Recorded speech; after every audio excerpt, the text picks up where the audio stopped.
listening to Give God 90, where we're not afraid of the tough biblical questions, because we will dig through the language, the culture, and the history to find the truth revealed in the words of our Creator. Hello, everyone. Thank you for joining us for a little while whenever you're listening. We certainly do appreciate it. Yes, we do. I am being supervised this evening. Yes, you are. Closely monitored. Yes, you are. Probably need it. Maybe. I haven't said this for a while. If you like what you hear, those share buttons work really well. The like buttons work really well. Ring the bells. Ring the bells. All the good stuff. You know how that works, right? It boosts us up in the analytics and just makes it a little easier for people to find us. So we would appreciate that. If you're new here, don't forget there is GiveGod90.com.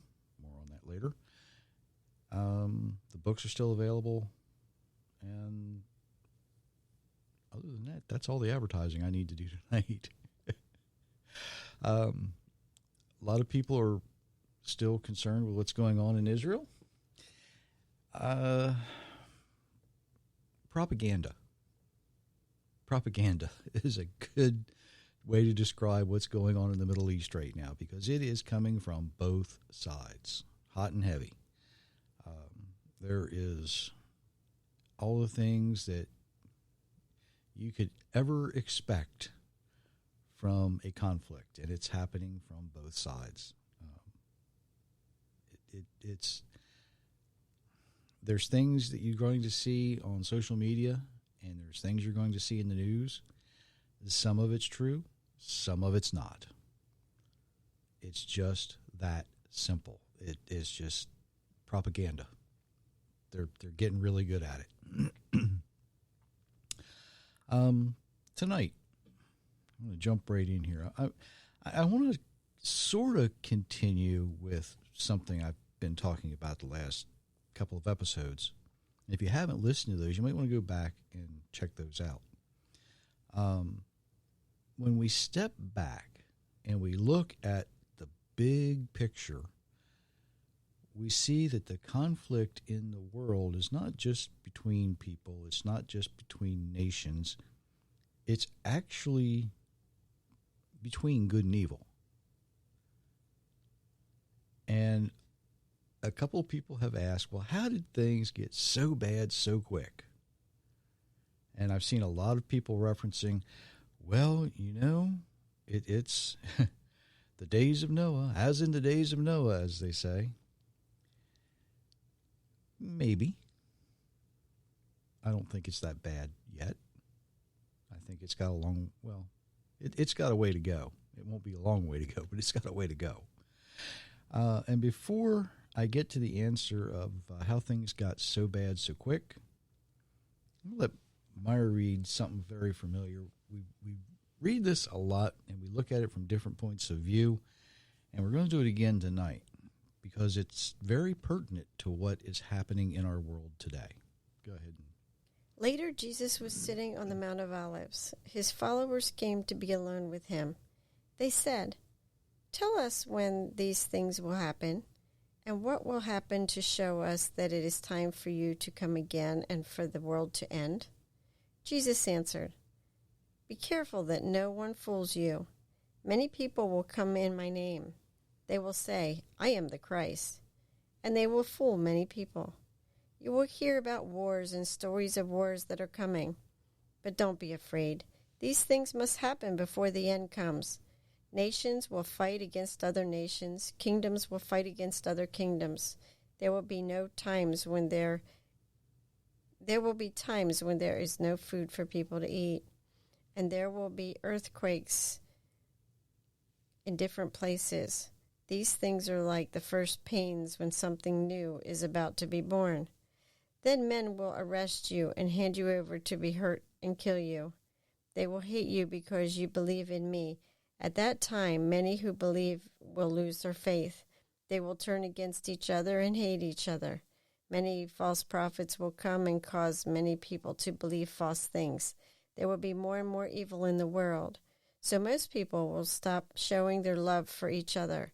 But the person who continues to be strong until the end will be saved. The good news about God's kingdom will be preached in all the world to every nation. Then the end will come. Matthew chapter 24, verses 3 through 14. If you notice, he doesn't give them the answer they're looking for. And, well, there's a reason for that. It's kind of strange that Yeshua Jesus is recorded as saying, many people who say that Jesus is the Messiah will fool many people. Now, that can be taken several different ways. One way is that even if they believe he is the Messiah, they're going to use that to trick people into following their way instead of the Creator's way. And that's kind of where we're going tonight. If you search the internet and you type in, how many denominations are there? One of the pages that show up is going to be from the Orange County Register News, and it's going to be an article that reads in part about 31.2% of the world's population is considered to be Christian. There are more than 45,000 Christian denominations globally, and more than 200 in the United States, according to the Center for the Study of Global Christianity. Now that is up just a little bit from the 43,000 that was reported only a couple of years ago. Now, here's something fun. If you decided that you were going to go to a different Christian fellowship denomination each week, and you divide the 200 in the United States by 52, it takes almost 4 years to attend each of the different denominations just in the United States if you went every week. 4 years to check out each one. Now, globally, if you divide 45,000 by 52, it will take you 72 years to attend the different denominations around the world. I don't know if anybody has the capability of doing that. When I read this, I'm thinking, well, how long would it take somebody to do this? That's how long it would take. 72 years to go around the world. That's a lot longer than 80 days, isn't it? Is it any wonder that Yeshua, that Jesus would take all the words of all the prophets and he would combine them into such just a few words? And basically what he's saying is things are going to get bad. That's what he's telling them. They're like, what's going to happen and when are you coming back? It's going to get bad. And that's kind of where he leaves it. It's going to get bad. It's just going to get bad. And I wish I could tell you it wasn't, but my opinion, and it doesn't mean much to most people, it's going to get a lot worse. Who was it said you ain't seen nothing yet? You ain't seen nothing yet. So, how did things get so bad so quickly? Well, the answer is very, very simple. If we just step back and we look at the whole picture when we think about good versus evil, the answer is it's our fault. There's your answer. Have a blessed week. We'll see you. Oh, you think they want a bit more of an explanation? I'm getting the look. Okay.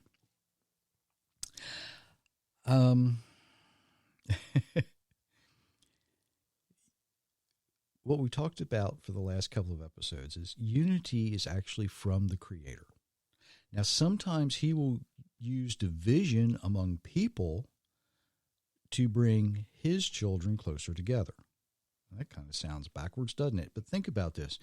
He chose to divide the people on the plains of Shinar at the Tower of Babel by language. And he did that because they were attempting to enter heaven under their own authority, under their own strength. He chose to divide the kingdoms of Israel because of their disobedience. And he is dividing us today because of our disobedience. The enemy or Satan, the devil, whatever you choose to call this king of evil, sees this division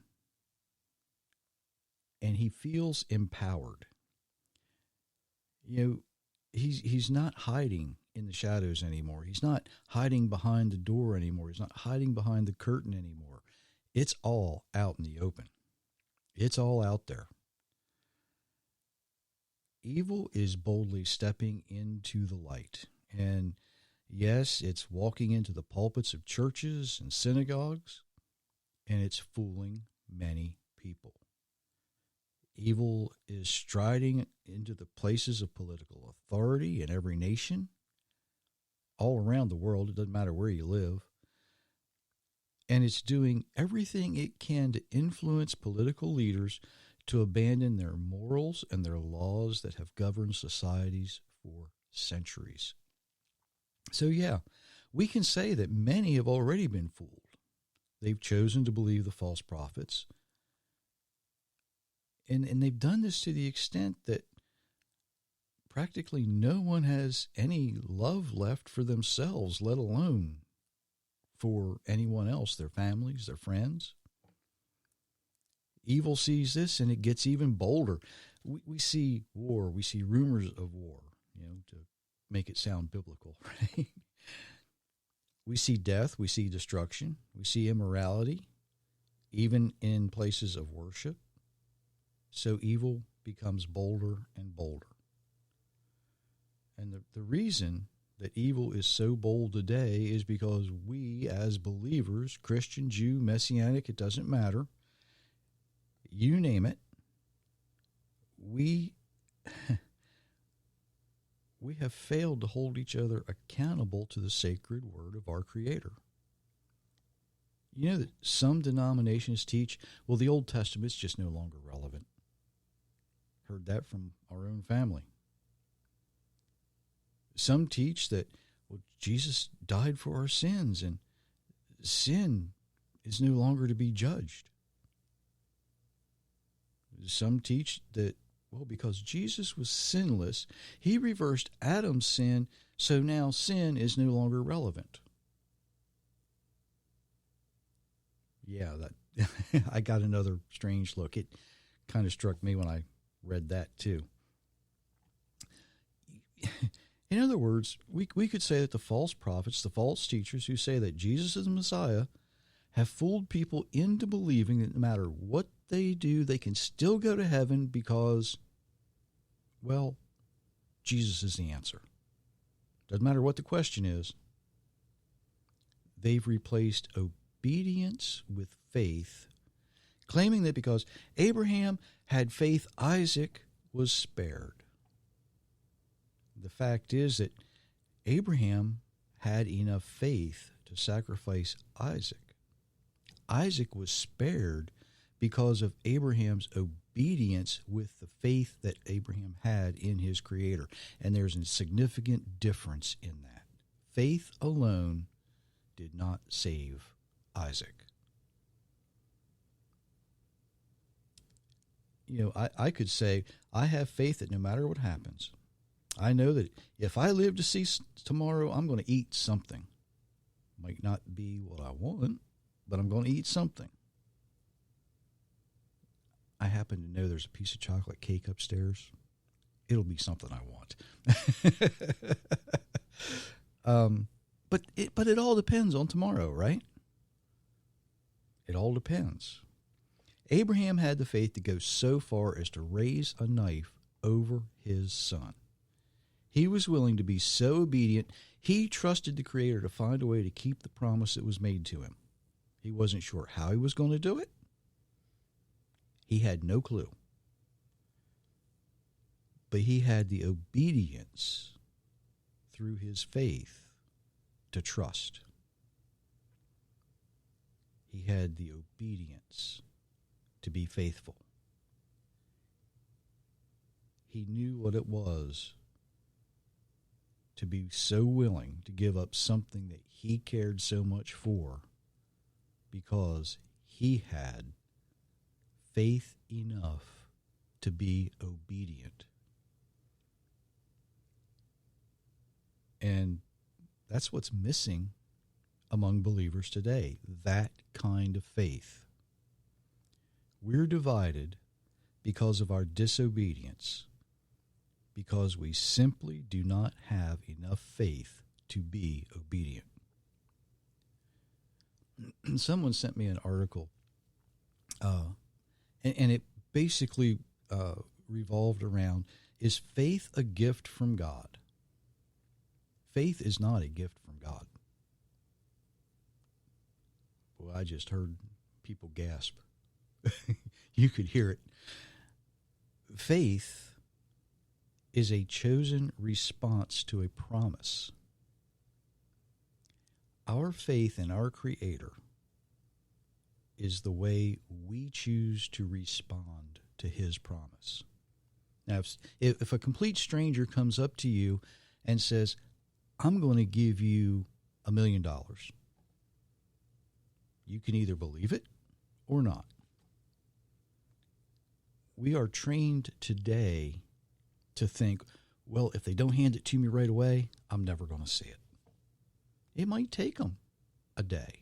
It might take them a week. But if they come through, if they actually give you the $1 million, would you be surprised? You would be surprised because you didn't believe the promise. Now, our Creator, on the other hand, has kept every promise that He has ever made, and He will continue to do so. You can have faith in the Creator. How often do we make excuses? We offer reasons for failure not to be obedient. Well, the Old Testament's no longer relevant. Sin's no longer relevant. You see, it's our fault. We failed to be faithful. And to use a King James way of saying this, faith yields obedience. Faith yields obedience. Paul writes that the fruit of the Spirit that comes through obedience. Everything that Paul lists up there in the 7 fruits of the Spirit, and there's more than that, but he kind of condenses it. It comes because you're faithful. What we see in the world today is evil emboldened because the king of evil sees so many believers being disobedient, and it knows that disobedience divides. And apparently in the world, it divides 45,000 times currently. It also knows that divided, disobedient believers are an easy target. It can trick them. It can fool them into following an unholy spirit. It can fool them into rejecting the Creator Himself. It's our fault. And each and every one of us shares that burden of guilt. But there is a way to correct it as an individual, though. Even if it's far too late for the rest of the world, or most of the world, I should say, each of us has the ability to repent and to change. And that's what Give God 90 is about. Improving your life by living the way you're designed to live. To be identified, or I should say unified, to be unified with faithful, obedient believers. To join together in a broken and sin-filled, evil-filled world, not because we want to earn anything or because we want something, we want to be something we're not, but simply because we choose to accept the promise. We choose to accept the truth. We choose to accept the blessings that the Creator has for us, and we choose to be an example for the people around us. And that's what we're supposed to be. We need to choose to love the things the Creator loves and to hate the things He hates. Not acting holier than thou, but acting with compassion and actually treating people the way you expect them to treat you. Now, that was a whole lot easier to say 2,000 years ago. That was a lot easier to say 50 years ago when people actually still held some self-dignity, some self-respect, some love of themselves. It's really hard to treat someone else with love when you don't love yourself. If you don't love who you are, how do you expect, if you hate yourself, other people are going to hate you too. You see, loving the Creator with all our heart, all our soul, all our mind, everything we have, and then giving Him the glory and the honor that He deserves just for being who He is. Now, it's not going to change overnight. Nothing, hardly anything ever does. And something that we need to really understand is we're not going to change anybody else, especially if they choose not to change. But maybe somebody will notice, and then maybe the Spirit of the Creator will be able to convince them that, you need to change. You need to start living the way you're designed to live. But we have to do our part. And that means we need to change. We need to give up the useless traditions and the doctrines that conflict with the Bible that divide us. And it actually means we have to start living the way we're designed to live. We have to pick up a Bible and read it. And quite often that means taking the doctrine of the denomination you happen to be part of and tossing it in the trash can where it belongs. Because if it conflicts with Scripture, it's a lie, it's a false teaching, and you shouldn't have anything to do with it. It begins with each one of us individually. So the question is,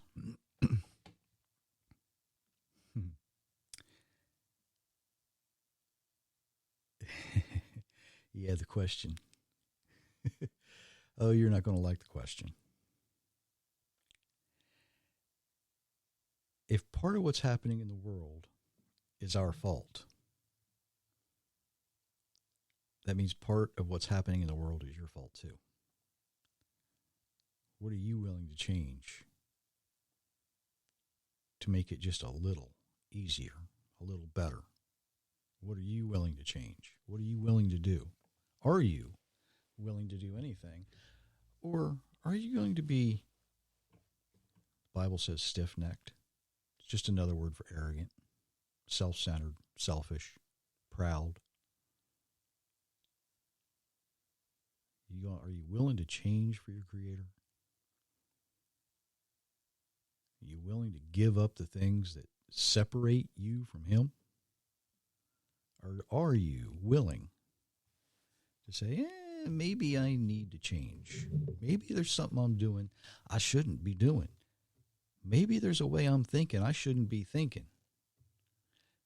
Maybe that nut that I'm hearing on this podcast is right. Maybe he's got a point and something does need to change in my life. Something to think about until Monday. And I honestly don't know if I'm going to have any better news for you Monday or not. But what I do know is if you start to change, you'll start to see things differently. And when you start to see things differently, what's happening right in front of you might not seem quite as bad as it used to. There's something else to think about, ponder on. So until Monday. Until Monday. Many, many blessings, everyone.